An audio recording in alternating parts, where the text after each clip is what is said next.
నాకు ఫస్ట్ ముందుగా ఇప్పుడు కూడా మీడియా వారికి ఇబ్బంది కలిగించే పరిస్థితులు నేను జనరల్గా తీసుకురాను. ఏదైనా నాకు ఈ షూటింగ్ సమయంలో ఎవరెవరో ఎవరెవరో వచ్చేస్తుంటారు లోపలికి, ఆ పరిస్థితి కెమెరాలు కూడా తీసుకొని వచ్చేస్తుంటారు.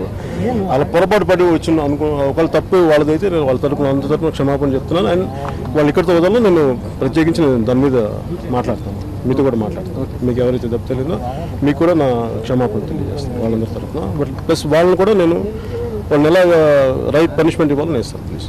ఇక్కడితో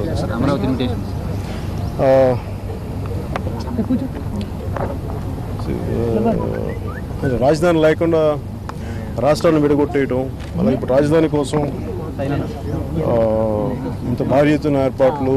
అంటే నేను కోరుకునే రాజధాని ఎలాంటిదంటే అందరూ సంతోషంతో ఉండాలని కోరుకునే రాజధాని రావాలని కోరుకున్నాను. ఈ కొత్త రాజధాని ఆ దిశగా నడుస్తుంది, మళ్ళీ హైదరాబాద్లో కాకూడదని నేను కోరుకుంటున్నాను. Thank you. అండ్ ఇప్పుడు యాక్చువల్ గుజరాత్కి వెళ్తాను, గుజరాత్ నుంచి మళ్ళీ ఇక్కడికి రావాలి. అక్కడికి వెళ్ళి షూటింగ్ బట్టి ఉంటుంది, షూటింగ్ బట్టి యాక్చువల్ రావాలని మనసులో రావాలని ఒకసారి షెడ్యూల్. ఇప్పుడు నాకు కావాలి, మేము కోరుకుంటున్నాం. మీ సలహాలు కూడా తీసుకుంటాం. చంద్రబాబు నాయుడు ఇంతకుముందే ప్రకటించారు. నేను నాకు సలహాలు ఇచ్చేంత అనుభవం లేదు నాకు. ఆయన సలహాలు ఇచ్చారు, ఆ సలహాలు నేను అంటే అలా ప్రోటోకాల్లో ఆలోచించాలి కదా.